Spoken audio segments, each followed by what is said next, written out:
Good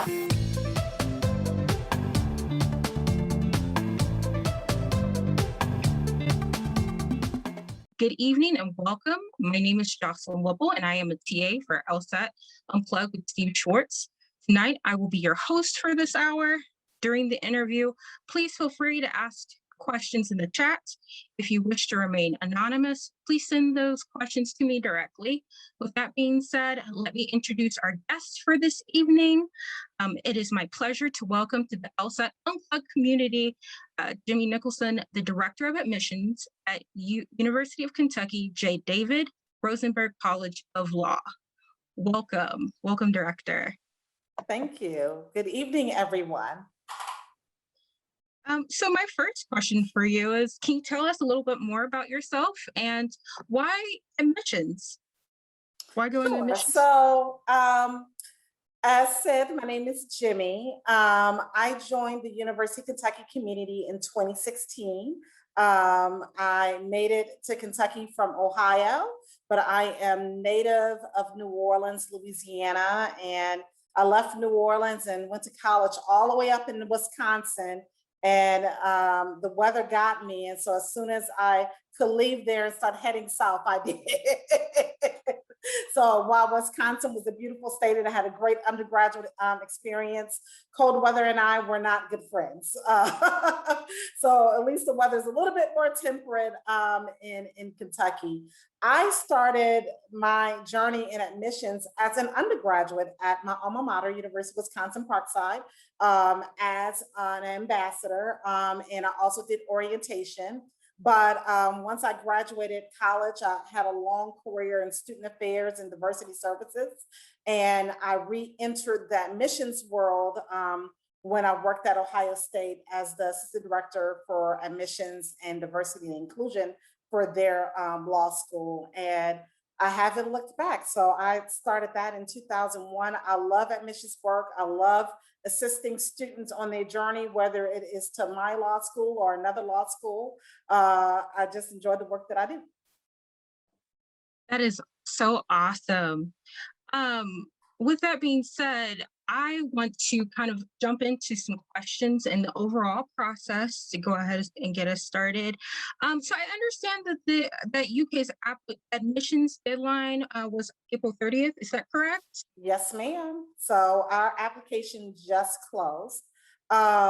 So we switched to the April 30th deadline about 2 years ago to give more students an opportunity to apply, especially with all the changes in the LSAT dates. Once they added an April LSAT, we wanted to give students who took the April LSAT an opportunity to apply to our law school. So with an April 30th deadline, it is asked that students apply by the 30th, even if they don't have the LSAT, and then let the LSAT score, catch up with them and complete them out. And then we will review the file once the LSAT score is in.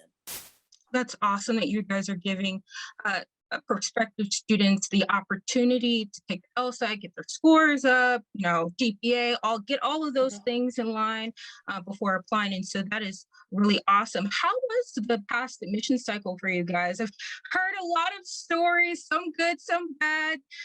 So tell us, how has it been for you guys?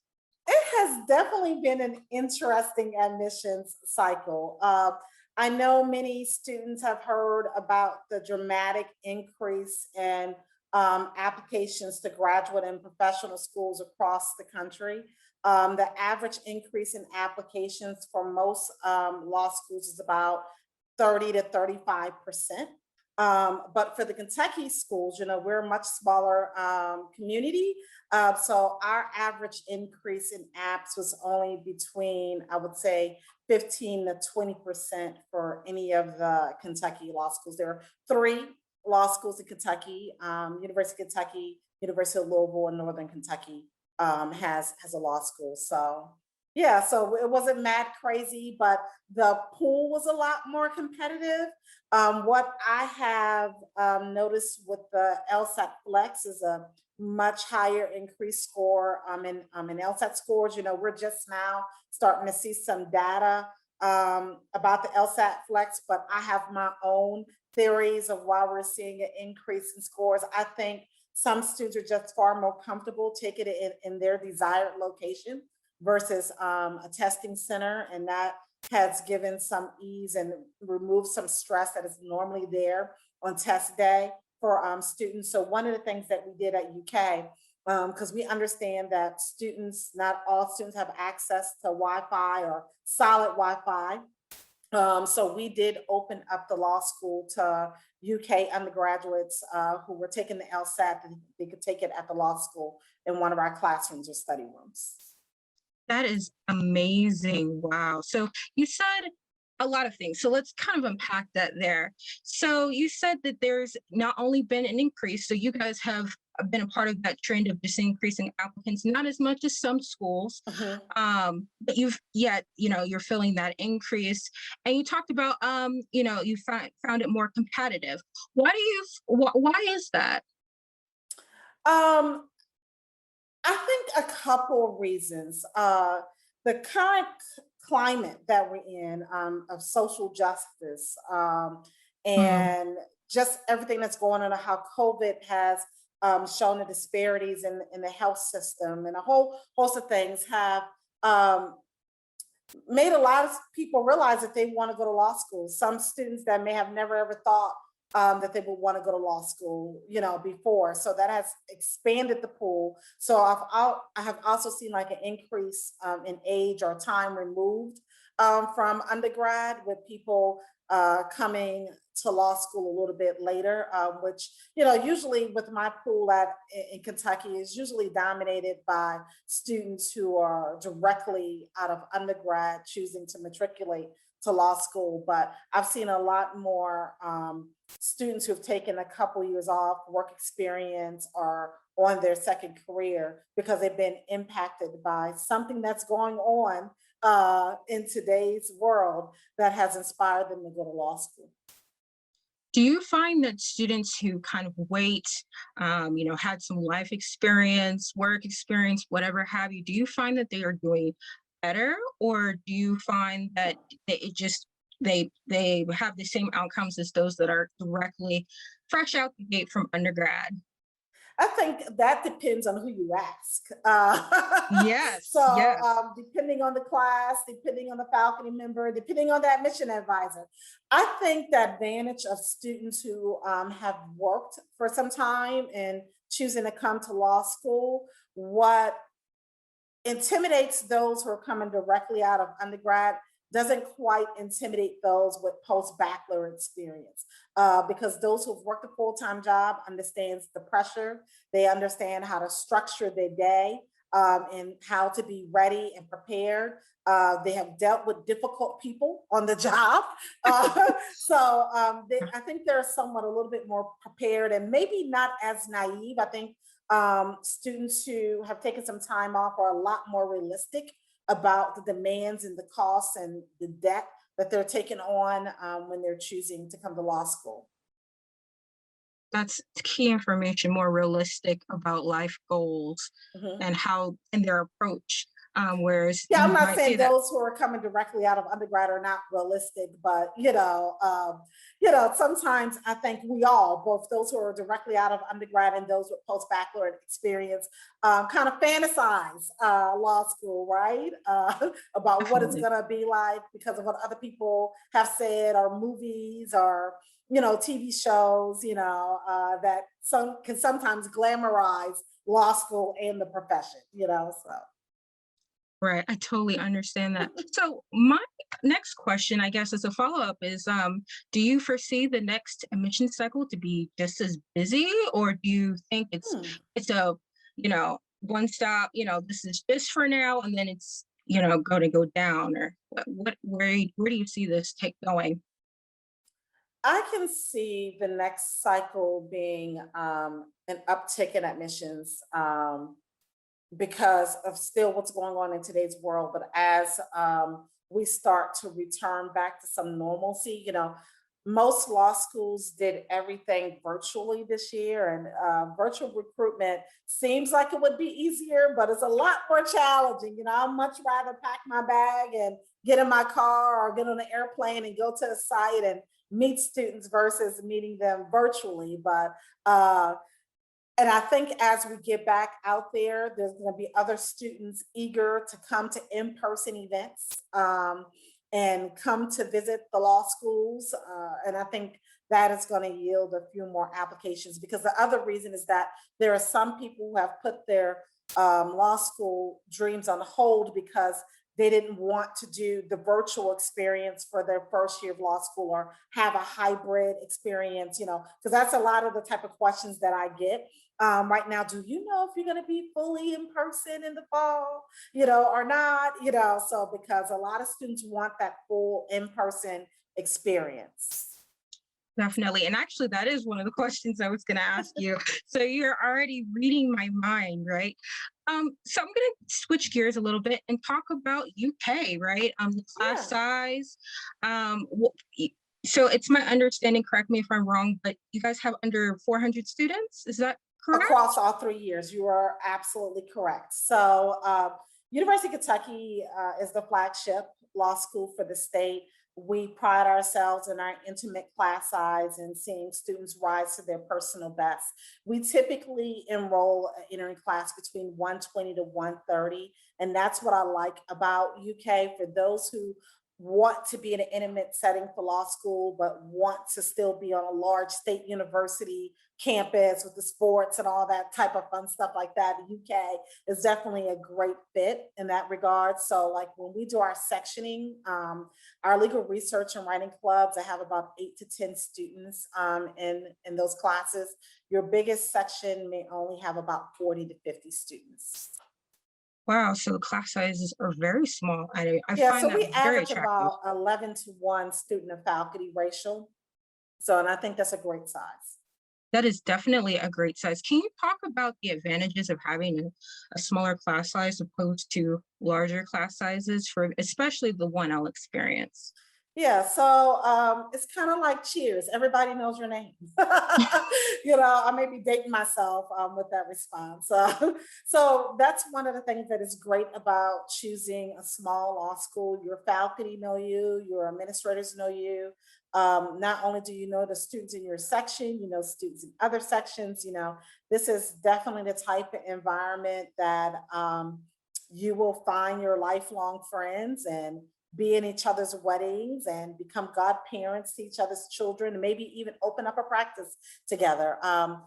Pre-COVID, I really enjoyed the fact that myself and other administrators and faculty members opened their homes to students. I usually have a little back to school cookout at my house, to get to know the students. We usually do book clubs, and the students who read the books, the faculty members will host a book club at their house, and other little events. We do a lot of stuff in the community as well. This is Kentucky. We're about horses and we're about bourbon.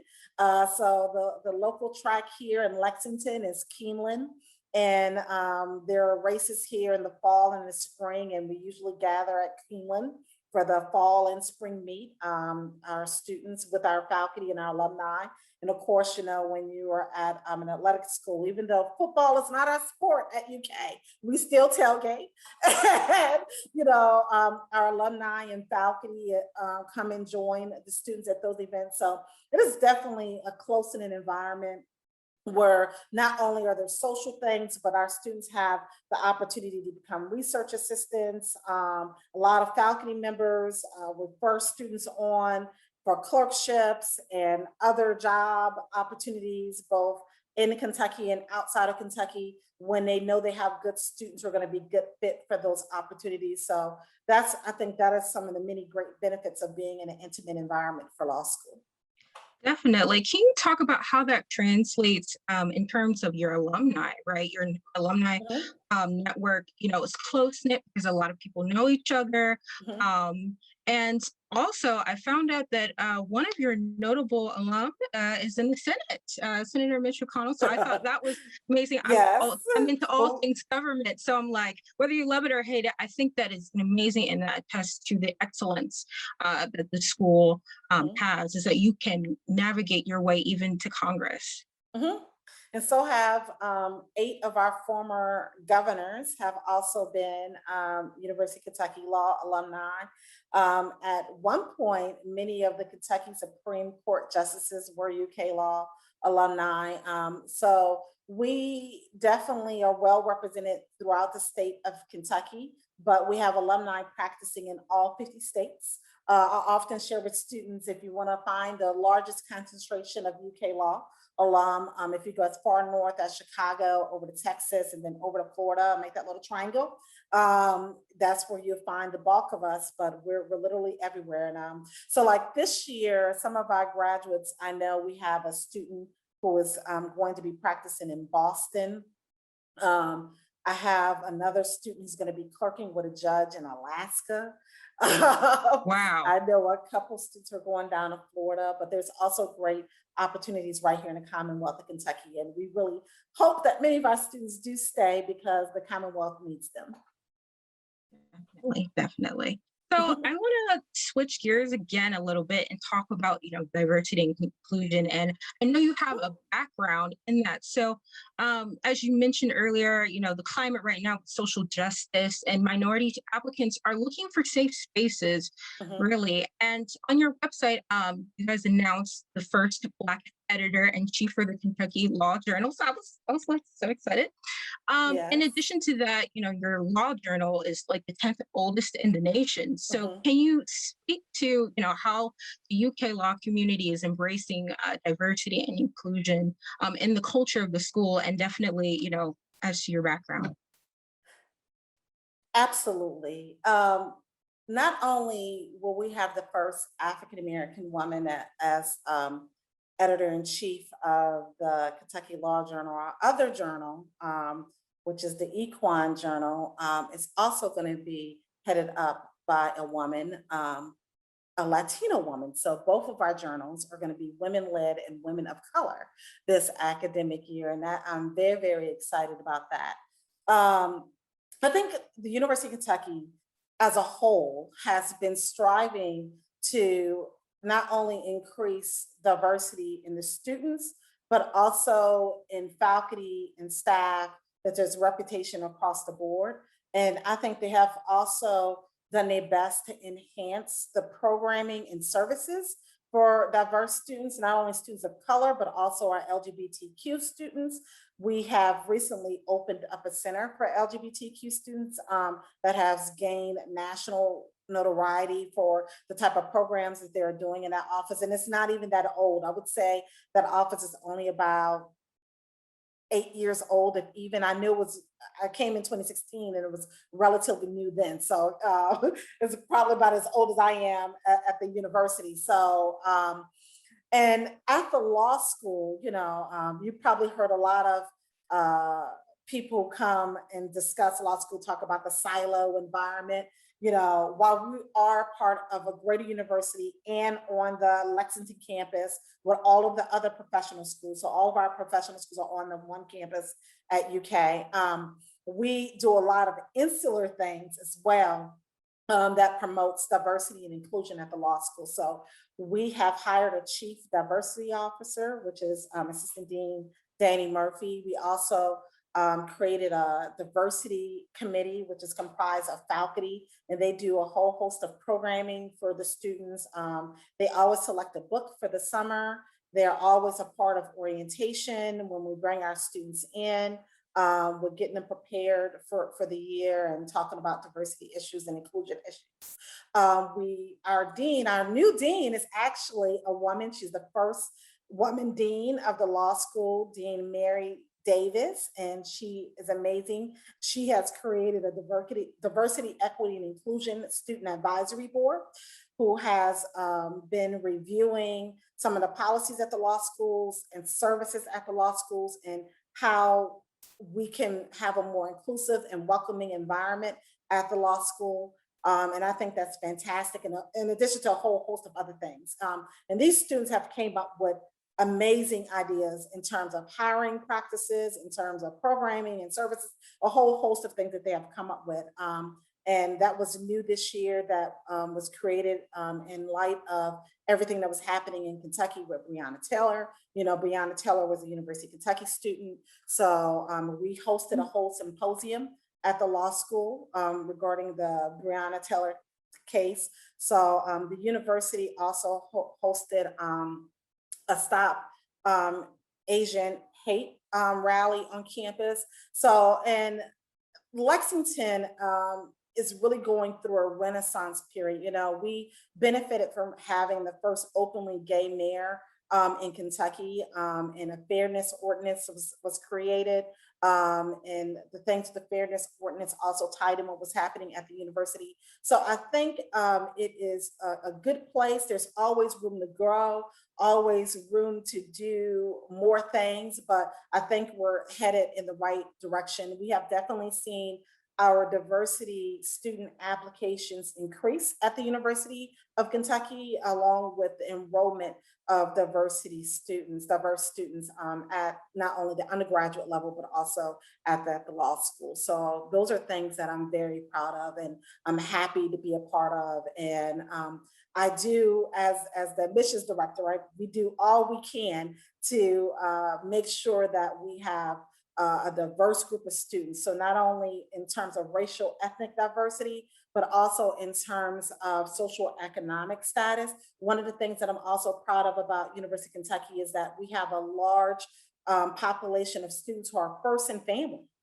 at our law school. So in terms of first generation students, that's a pretty sizable group of our students. And that's not very common for law schools to have a large population first in family. And then also recognizing that we are part of Appalachia and what that means for the Commonwealth, and making sure that we have representation from the Appalachian region. So we do a part of our affinity student organizations. Of course, we have BALSA and LAWSA, but we also have an Appalachian Law Student Association as well.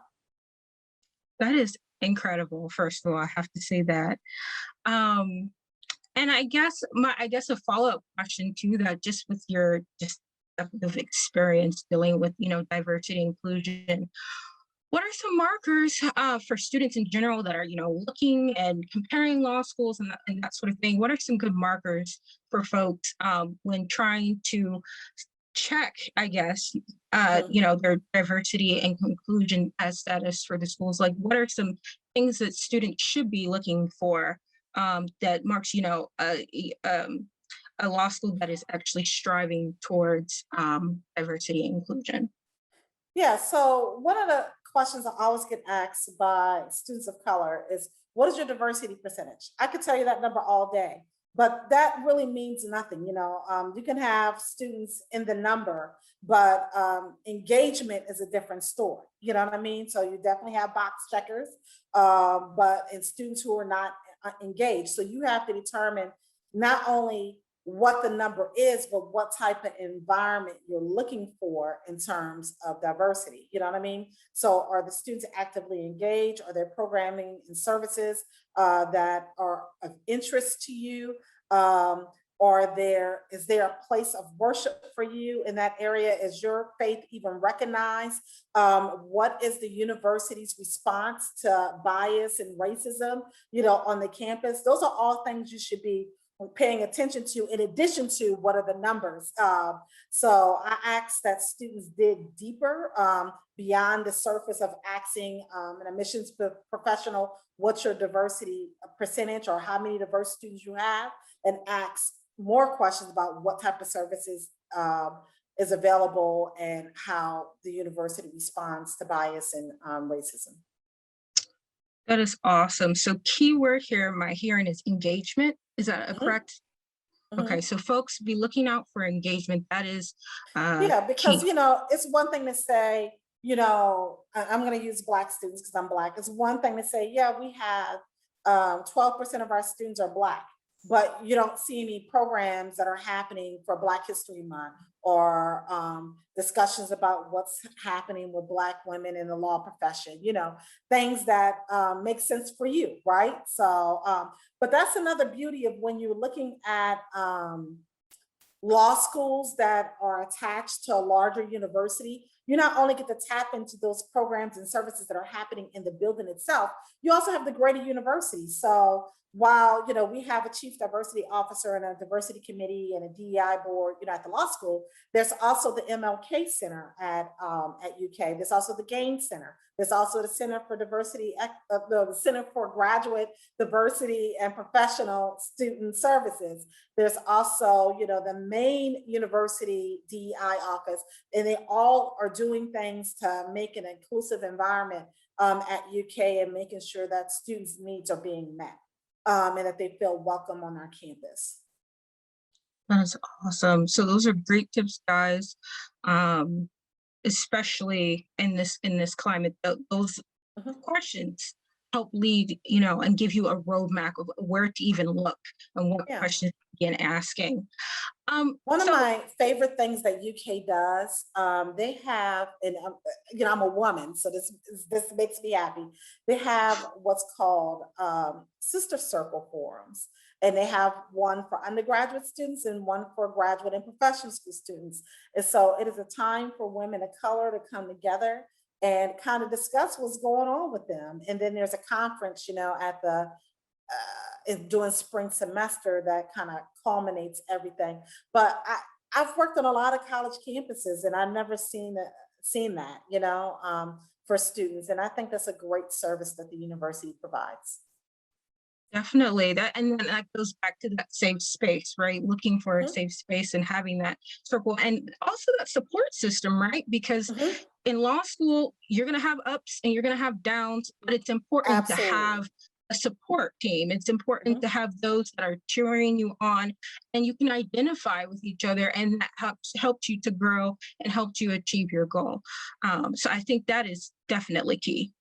And that's the other thing that I like about when you're choosing a law school that's on a campus that has other graduate and professional schools. It gives you an opportunity to meet other graduate and professional school students. So you get to break the routine of always being centered around law students, right? So right. And that too, it gives you a little break because you have moments, you need a break, you need self-care, right? And so that also is very important. And that's, I really didn't talk about that a lot, but that's another thing that I'm very proud of that we do well at UK is paying attention to mental wellness, right? So we offer a lot of things at the law schools to help not only the students, but the faculty and the staff stay balanced, if you will. So we do a Dean's Challenge where, students collect points every day for walking or, doing yoga or, a whole host of things. And, they win prizes at the end of the week. Pre-COVID, we used to have yoga in a courtroom on Mondays.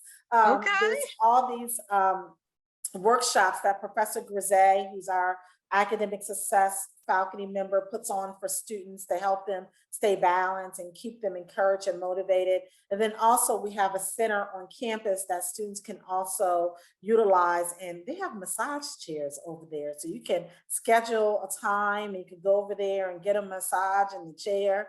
So I think all of those are important because I think mental wellness is really important for law students because you can work yourself so hard that you forget to take care of yourself. And I like that our faculty and our administrators are always reminding students to take care of themselves and be well, because we want to see them graduate and be their best selves at the end of the 3 years of law school. That is so awesome.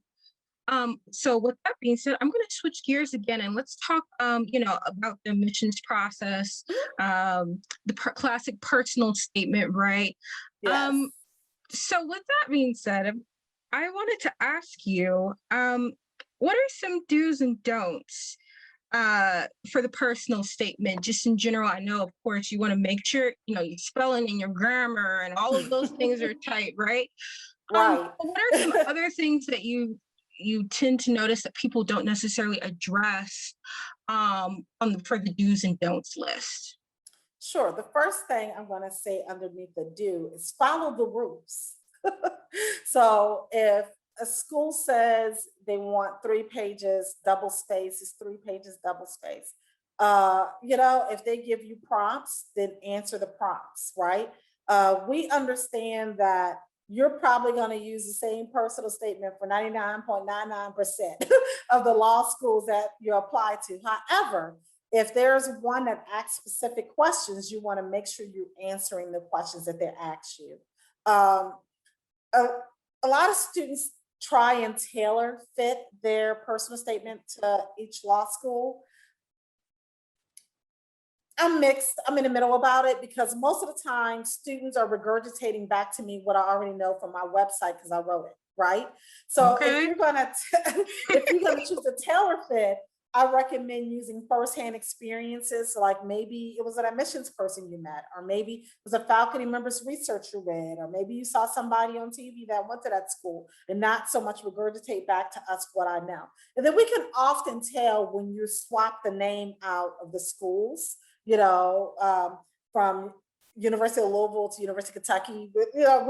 We generally know that you just swap the name out. So that's never really, that doesn't bode well in the review process. Another thing that students often do is regurgitate their resumes. We have your resume. We can see all the great things you've done. Your personal statement should really be used to share your story. So I have a little bit of a counseling background. So I always refer to it as your light bulb moment, right? Like, aha, I want to go to law school, right? So, we want to hear that story. What sparked that interest, And it could be something on your resume, but you want to hone in, on that story and kind of tell us that story. Another thing students often do is try and throw too much in, and it's just scattered and it's all over the place. This should have a flow, a pattern to it that is easy to read, that's going to captivate the reviewer's attention. Remember, reviewers are reading hundreds, if not thousands, of these things, and you want to captivate their attention. You want to keep it through your essay. Another thing that students will do is overshare. We understand that there are some Mhm. tragic things that may have happened to you, and that may have been your aha moment, or when your light bulb went off that you want to attend law school. But you have to be careful of what you share, because you don't know what the reviewer's background and experiences that they have, and you don't want to cause any triggers, in the reviewer. So I say this when it comes to, we get a lot of essays about students who have unfortunately experienced sexual assault, or, saw somebody die. And those are all very, very tragic stories. So just be careful on the amount of details that you share. And then the last one I'm going to say is, because I could talk about personal statements all day, is personal statements is not the place to talk about poor academic performance or poor LSAT performance. Your personal statement is prime real estate. This is your interview with the community, with the committee. You're interviewing your writing sample. This is your pitch to why we should allow you into our law school. If you are a student who retook the LSAT several times, or had academic challenges in undergrad, such as I did, that is not your place to really talk about that. You want to submit a one-page addendum to talk about your academic challenges, or why you retook the LSAT several times to get to where you are. So I'm so glad you stated that you're not necessarily a fan of naming the school in the personal statement. That has been a debate that I've had with many folks, to do it or not to do it. And then, ends up being a nightmare if you accidentally send the wrong personal Oh, yes. statement to And the wrong we person. have received the wrong one. So, Jeannie Powell is very kind.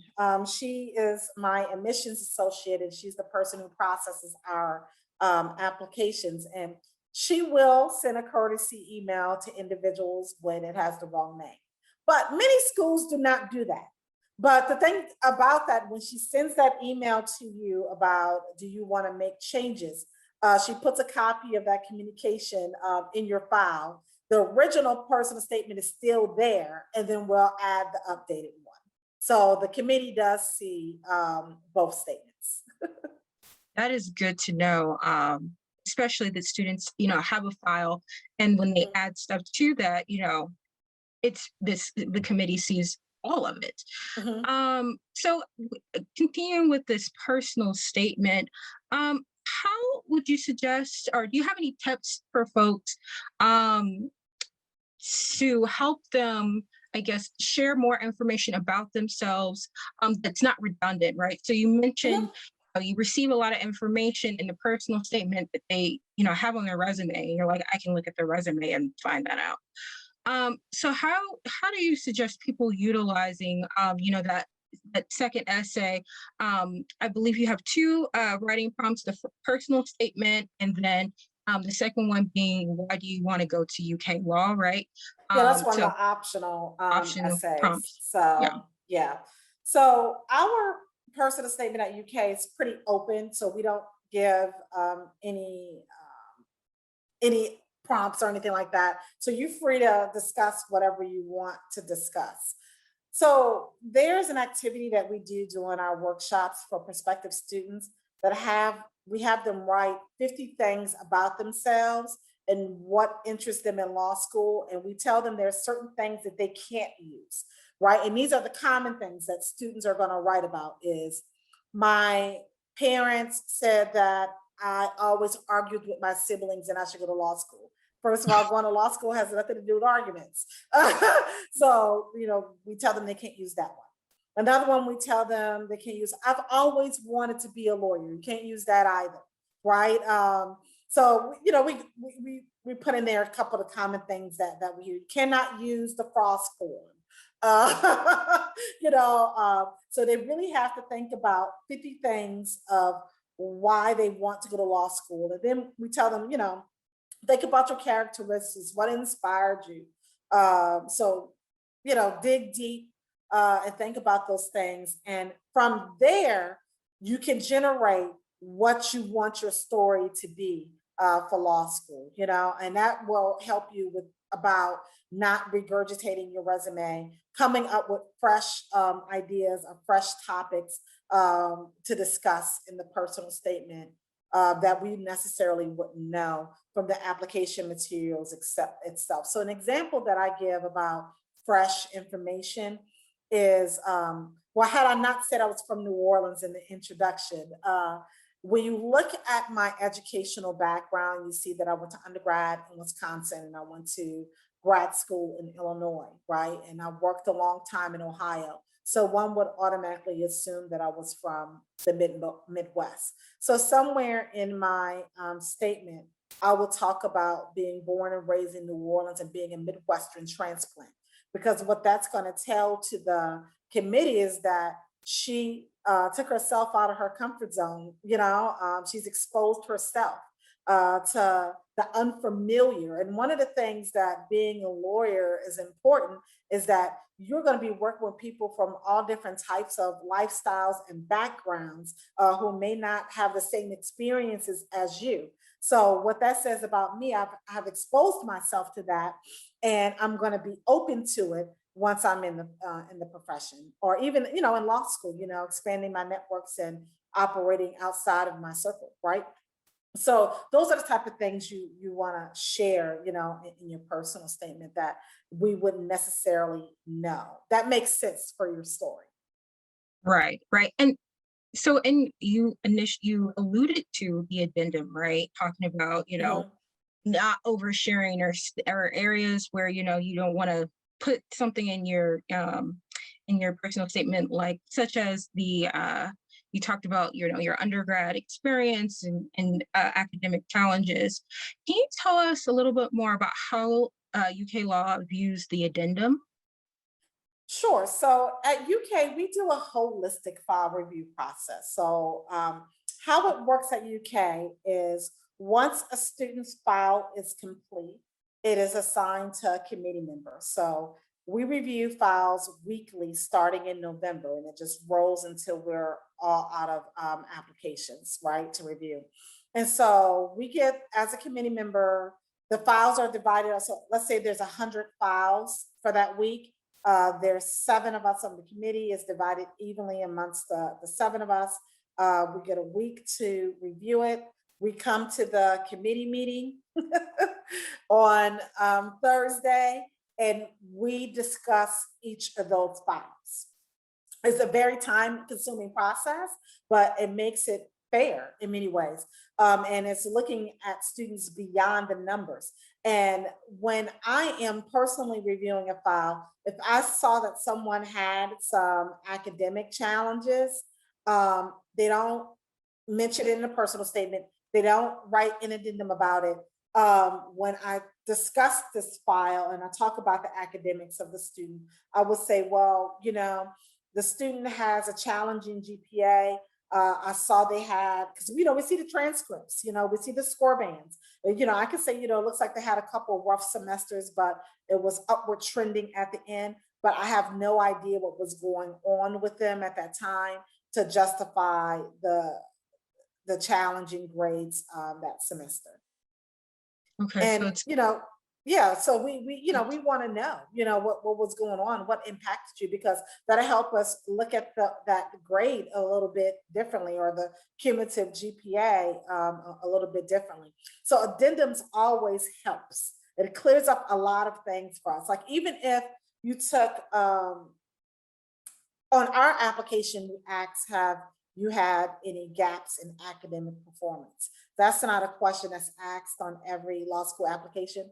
Because some students do take time off because they may have financial challenges, or they may have academic challenges, or they may have gotten sick, right? And so when we see that and someone says, I got sick, I had brain surgery, I didn't withdraw in time because it was acute, that's why I have a whole semester of W's. Then you look at the grades a little bit differently, right? Versus no statement at all. Like, this person had brain surgery. Okay. So yeah. yeah, that's Very major. important that, as I always share with students, it's very important that you share your story, because faculty members, I'm the only non-faculty member on the committee that's reviewing files and making admissions decisions. And faculty members, I think sometimes some of them may have forgotten what undergraduate life was like. Even though undergraduate life was a long time away from me, but I still remember some things and what it was like. And I understand life happens, but some faculty members would just assume, the student didn't want to put in the work that semester. You never want them to make that assumption, because then that will lead them to assume that you're not going to want to put in the work when you come to law school. Right. So basically, you're saying the addendum enables you to leave no doubt on the applicant's part. Key phrase, leave no doubt, for many things in this life.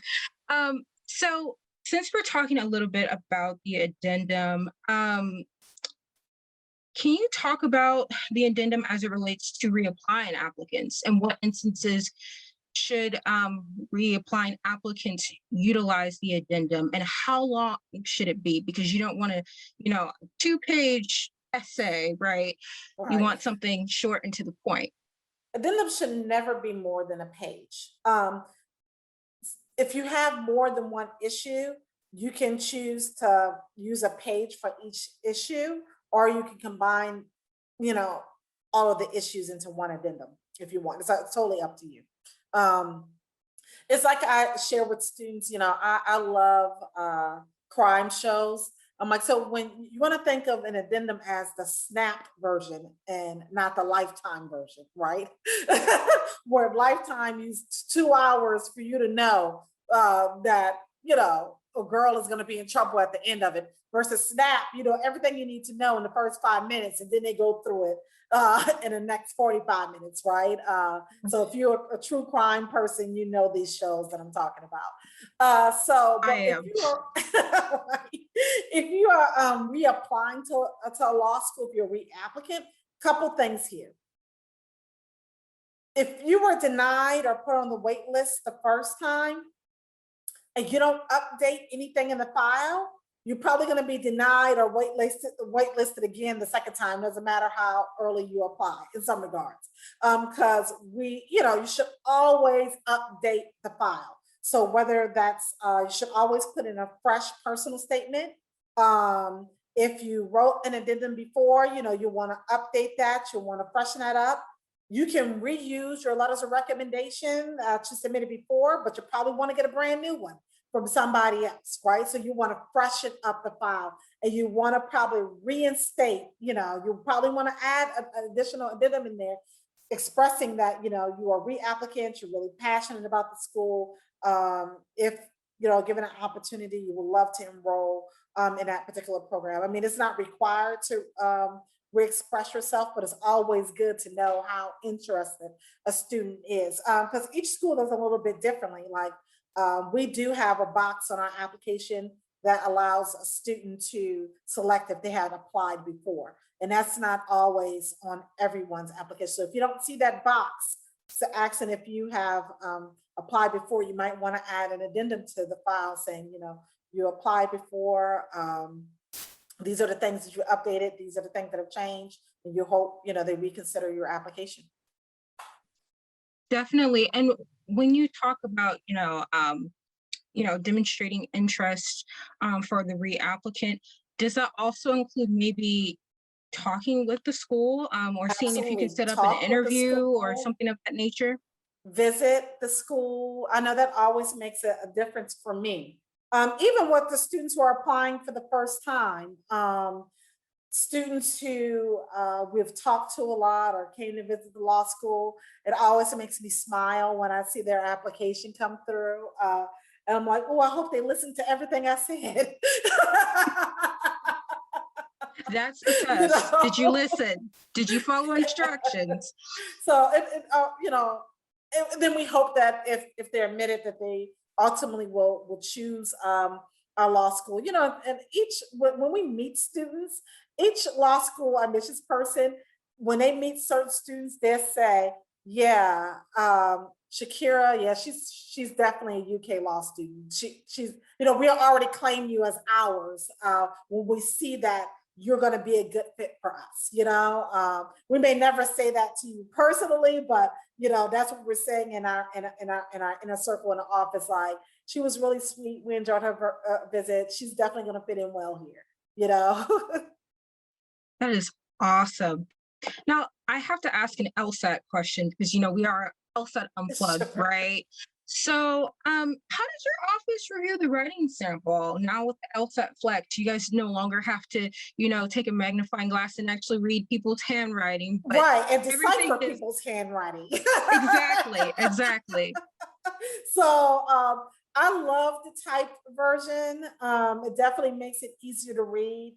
However, the writing sample does cause a delay in students' files being completed out if they don't complete it in a timely manner. So, because before, the writing sample was done at the same time as the exam, which is, no longer the case. But, how we use that writing sample in our review process is, that's pure writing, so we get to see how much work you put into your personal statement and other elements of the application, and it's funny because sometimes people's writing sample is better than the actual personal statement, but that's rare.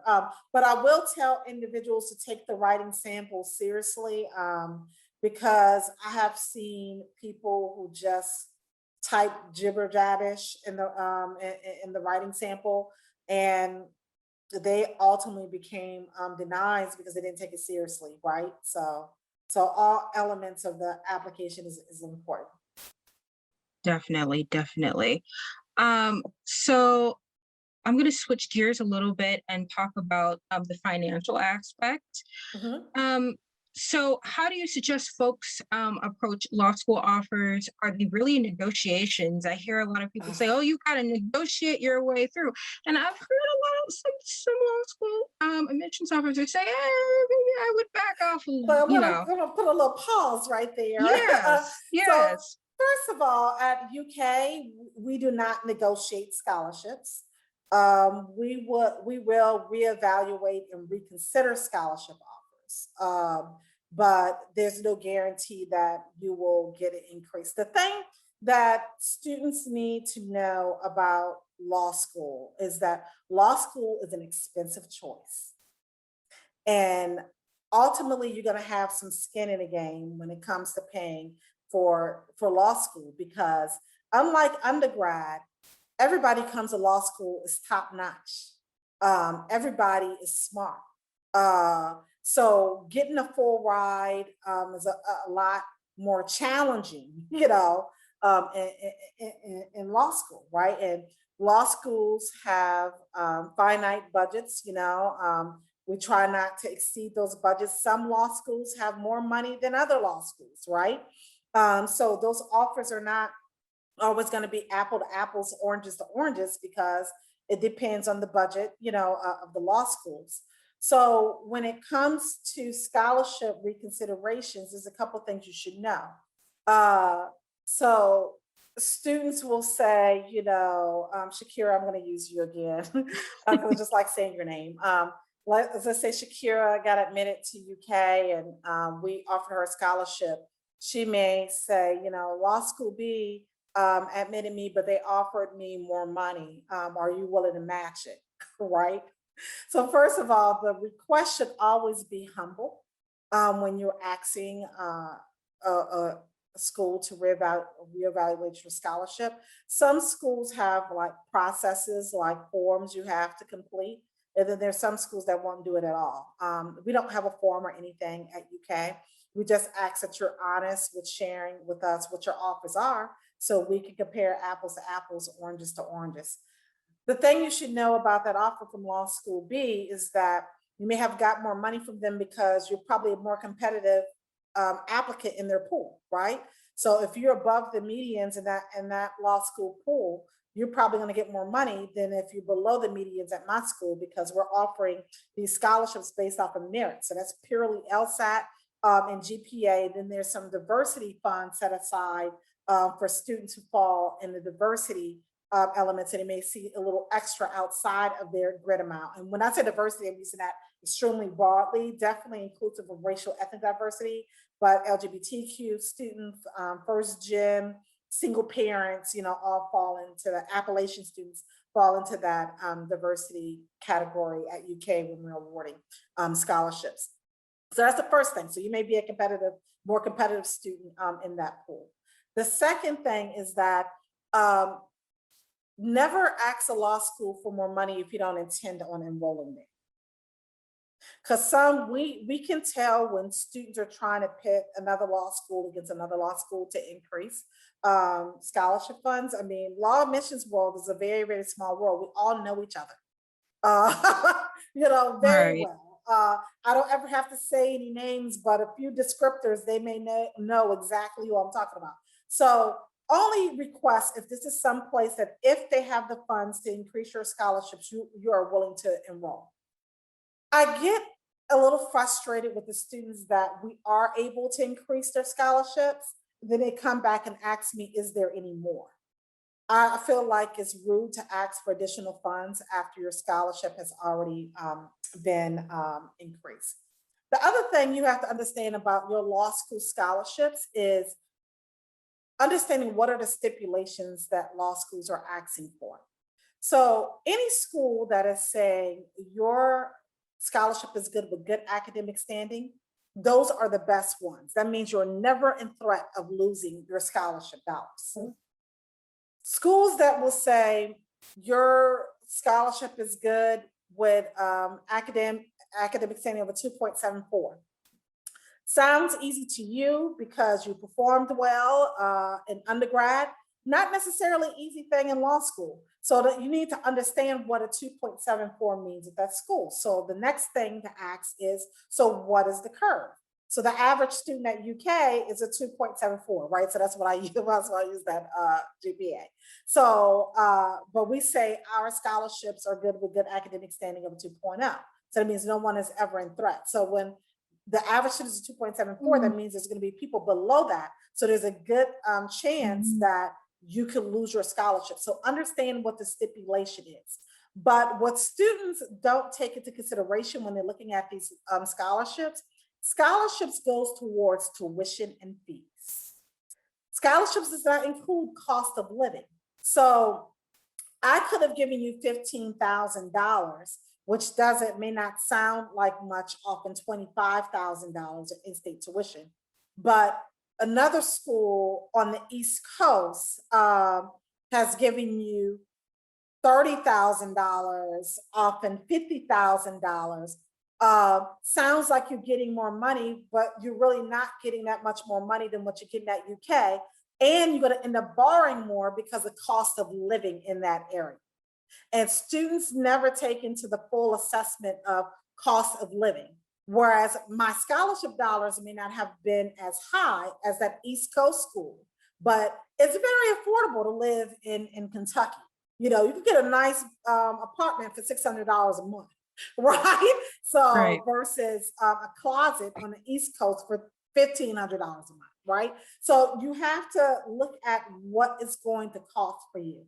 Access Lex offers a great resource for students on their website to help them understand the budget and how much money they need and keeping your debt down low. But I know debt is really important, but sometimes it behooves you to look beyond the debt. And if it costs you a little bit more to get a quality legal education, I think is worth it, because not all law schools, I hate to say it, are created equal. And there are things that you have to look at, such as bar passage rate, job placement, are those students going to areas you want to go? Or do you want to even practice in that state? Those things are really, really important to look at. So sometimes it's not in your best interest to take the full ride if a school isn't meeting those standards of strong bar passage rates, strong job placement rates, strong alumni network, may not have the type of things that you are looking for and want to do after you get your law degree. Well, thank you so much for that information. And I wanted to also make a note that UK's been named in the top 10 for best value law school in the nation by the National Jurist magazine. So in terms of bar passage rates, as far as, the low cost, low debt, right, and low tuition, and as far as passing the bar, you guys are really meeting that. And the students. UK is doing great things. There was just a report listed about bar passage rates of all ABA approved law schools, and UK was ranked 24 on that list. So we're doing really well. We also have a very high, strong number of students who go on to do clerkships from our program, and that's due in part to our Hayburn initiative and the work of our career development team. And many of our faculty members too are helping our students get those amazing clerkships when they graduate. So yeah, for a small program, we're doing really, really well. Definitely. Well, the time just really flew by. Yes, it did. It's already been an hour. I can't believe it. I know, right? So I want to actually take this time to give you a chance to address anything or to leave some final thoughts with folks. And can you also put your email in the chat so folks can contact you and reach out to you, especially those that are interested in going to UK. So yeah. Type in my your email. My email right now.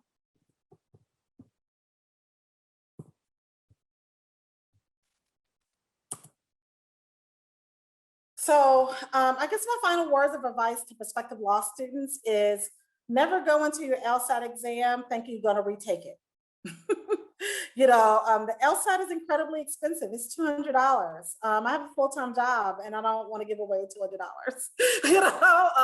So really go in with it with positive energy. Like, do all the prep that you need to do. Like, use this service, and other services so that you do well the first time and don't have to retake the LSAT. And never rule yourself out. If there's a school that you are really interested in going to and you may think your credentials may not allow you to be valuable in that particular pool, call and talk to the admissions office. They will tell you.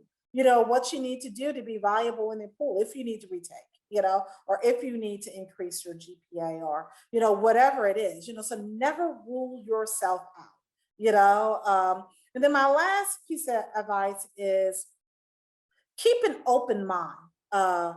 Never say to yourself, oh, I wouldn't go to that school if it was the last school on earth, or I wouldn't ever see myself living in Kentucky. I often say to people, you really have no choices until you apply and get admitted to schools. Then you have choices. So until then, you don't know who's going to admit you. You don't know who's going to give you a competitive scholarship, or who may impress you at that particular school. I'm a people person, so I'll always say to people, find a school that's your people that you can see yourself being with for 3 years, in a setting that you feel like you can be in for 3 years. So keep an open mind, and look at as many law schools as you possibly can. I mean, don't apply to a gazillion of them. I talked to a young man the other day who told me he was waitlisted at 8 schools. I was like, how many did you apply to? He was like 20. I was like, oh, that's incredibly expensive. And you don't really need to apply to that many law schools. You can easily narrow down your list. And I think as the country begins to open back up, and as law schools begin to open back up, visiting, meeting the people, talking with the faculty, talking with the students is really going to help you decide if that's where you want to go. Like, I was pleasantly surprised by Lexington, Kentucky. This is the cutest little place that I've ever lived. It's not a large city, but I have everything I need, including a Target and a shopping mall, and lots of, I'm a Black woman, I'm serious about my hair, so lots of salons. Absolutely. From, but you wouldn't know it unless you came here. This is definitely a foodie city, and great places to eat, and you within a half a day's drive of half of the U.S. population. I mean, so many places you can get to quickly, down in Nashville in 3 hours, over to Asheville, North Carolina. I mean, so many good places you get to relatively quickly. So yeah, visit, meet the people, don't rule anything out, and never rule yourself out of these schools without talking to someone and submitting an application. All right. Well, the final word is don't rule yourself out. Thank you so much for joining us. Please remember. Thank you for having me. Thank you. Please remember, the session will be recorded. So if you would like to refer to it again, it's going to be on YouTube. Also, check out the Lsat Unplugged channel for more interviews and tips on navigating your law school admissions journey. Thank you, everyone, so much, and have a wonderful, wonderful evening. Thanks for tuning into the show. Please subscribe if you haven't done so already to be notified of new episodes as I release them. And feel free to reach out if you need anything at all as you move forward with your prep. I'm happy to help however I can. In the meantime, I wish you all the best and take care.